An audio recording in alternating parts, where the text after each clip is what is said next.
Hey Trail Riders, welcome back to the Daily Ride. I hope you guys are doing well. Just to finish out what happened in the last episode, I just want to reread the tail end of what we were discussing yesterday.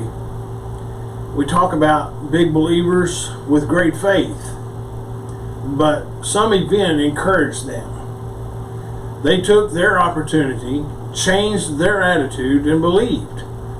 God honors such a holy resolve. Jesus commended one or two for their great faith, but not one of them arrived at that happy position by a long and arduous process. They met Jesus. That was all, and it was enough. Faith is just that, faith in Him.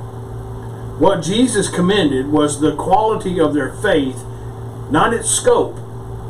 Ever-increasing faith is not some kind of trapeze act. It is as a little child who trusts his parents more as he grows older. Be childlike in your faith. So today we're going to begin the crosshair passage for today. It comes from John 16 verse 7. It is to your advantage that I go away. For if I do not go away, the Helper will not come to you. But if I depart, I will send him to you. John 16, verse 7.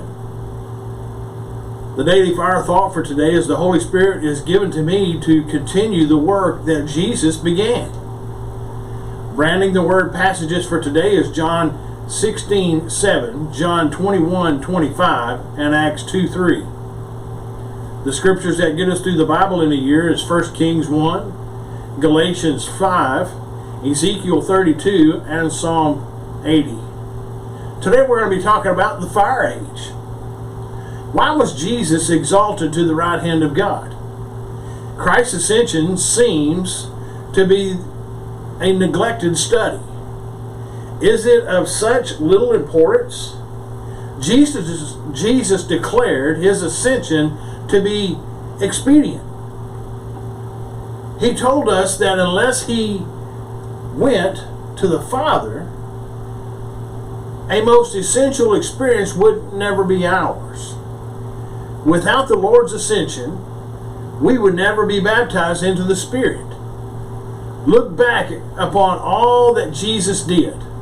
John writes that his works were so many that if they were all written down, the whole world could not contain the books. So what could there be that he did not do when he was on earth? There was one thing, the very thing that John the Baptist said he would do: baptize in fire and in the Holy Spirit. He did not do that when he was on earth. Jesus came from heaven and had to return there via the cross and the tomb before the final part of his mission could begin. Nothing Jesus did on earth could be described as baptizing with the Holy Spirit and with fire. In none of his mighty works, his preaching, his teaching, his healing, or in his death and resurrection, did he baptize with the Holy Spirit. Jesus did much for his disciples. He gave them authority to carry out healing missions, and he went away without baptizing them into the Holy Spirit.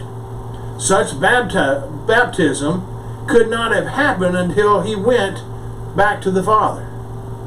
Indeed, the Lord not only said it to us, but he emphasized it. He entered glory to take up his brand new office, the office of the baptizer into the Holy Spirit. This is the reason he ascended back to the Father. The Old Testament knows nothing of such a baptism. It is God's new thing. Jesus brings us many other blessings now. Of course, he is our high priest and our advocate, our representative. But he himself did not name these works. He only described the sending forth of the Spirit. After he ascended, not before, the Spirit came and divided tongues as of fire and sat upon each one of them. Acts 2:3.